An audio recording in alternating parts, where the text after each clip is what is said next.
नमस्कार दोस्तों। पहले तो आप सभी का बहुत बहुत धन्यवाद। आपने मेरे पिछले वीडियो को इतना सराहा और उसके बाद मैं आज आपके लिए एक नया वीडियो लेकर आया हूँ जो आपको मजबूर कर देगा समय को धन्यवाद बोलने के लिए। बात है 1935 से 1947 के बीच की, जिसने हमें एक यूनाइटेड इंडिया दिया। ये है तो वैसे हिस्ट्री का पोर्शन, पर मैं भी आप में से ही एक हूँ, तो ज़्यादा बोर नहीं करूँगा। बस 5 मिनट लूँगा और सारी चीज़ें हमेशा के लिए क्लियर हो जाएगी। 1939 की बात है। पूरा भारत दो धड़ों में बटा हुआ था। एक तरफ राज करते थे राजा रजवाड़े, तो दूसरी तरफ ब्रिटिश हुकूमत का शासन था। वर्ल्ड वॉर टू की एक शाम पहले अंग्रेजों के भारतीय सेना को युद्ध में भेजने के फैसले का कांग्रेस ने भरपूर विरोध किया और सहायता के बदले पूर्ण स्वतंत्रता की मांग की, जिसे ब्रिटिश सरकार ने ठुकरा दिया। और इसी से नाराज होकर कांग्रेसी अपने पद से इस्तीफा देने लग गए। अब कहानी में मोड़ आता है। हिटलर की सफलता को वर्ल्ड वॉर टू में ब्रिटिशर्स देखते हुए समझौतावादी रुख अपनाने लगते हैं। 1940 के अगस्त प्रस्ताव में ब्रिटिश गवर्नमेंट ने भारत को युद्ध के बाद डोमिनियन स्टेट अर्थात औपनिवेशिक स्वराज देने का प्रस्ताव रखा, जिस पर भी कांग्रेसी पूर्ण स्वराज पर अडिग रहे और उन्होंने ब्रिटिशर्स की बात मानने से इनकार कर दिया।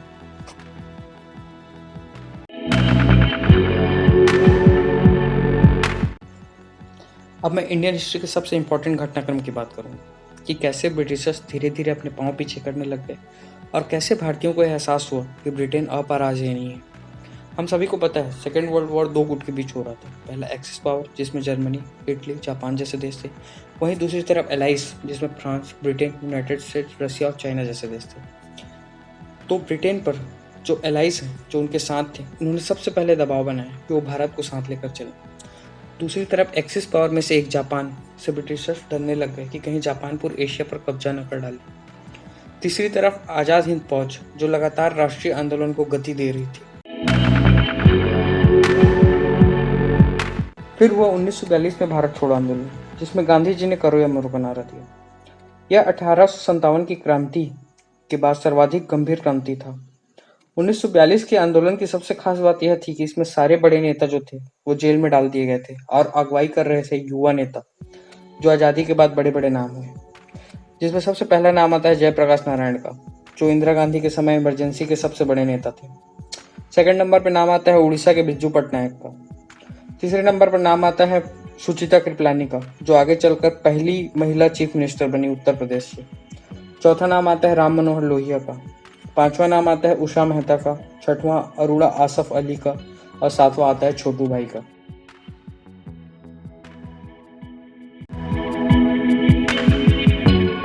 अब सभी को पता चल गया था कि ब्रिटिश सरकार ज्यादा दिन के मेहमान नहीं और सारे बड़े नेता अब इंटरनल डिस्टर्बेंस को दूर कर सत्ता अपने हाथ में लेना चाहती थी। 1945 आते आते second world war last stage में पहुंच चुका था, पर जापान का डर अभी भी बना हुआ था। ब्रिटेन के प्रधानमंत्री चर्चिल भारत पर समाधान चाहते थे, क्योंकि 1945 में इंग्लैंड में इलेक्शंस होने वाले थे और वे जनता को एक अच्छा संदेश देना चाहते थे।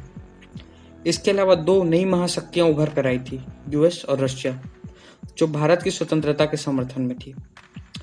इसी पर 1945 में शिमला सम्मेलन हुआ, जिसमें कहा गया कि सरकार की कोर कमेटी में वायसराय और सेनापति के अलावा सभी भारतीय होंगे और भारतीयों में आधे जो होंगे वो स्वर्ण हिंदू होंगे और आधे जो होंगे वो मुसलमान होंगे। पर मोहम्मद अली जिन्ना के जिद के कारण यह शिमला सम्मेलन भी फेल हो गया, क्योंकि जिन्ना चाहते थे कि मुसलमानों को नॉमिनेट करने का हक सिर्फ और सिर्फ मुस्लिम लीग के पास हो। जुलाई 1945 में इंग्लैंड में लेबर पार्टी जीत कर आई और एटली नए प्रधानमंत्री बने। एटली ने भारत को स्वतंत्रता देने पर हामी भरी, क्योंकि कहीं न कहीं लेबर पार्टी को भारतीयों से सहानुभूति थी।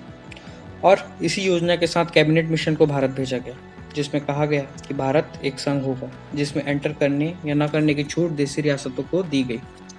इसके बावजूद सरदार वल्लभ भाई पटेल और वीपी मेनन ने इस कार्य को बखूबी निभाया और 562 देशी रियासतों को विलय पत्र में साइन करवा लिया। और इसी बात की साक्षी स्वरूप स्टैच्यू ऑफ यूनिटी हमारे देश में स्थापित किया गया है।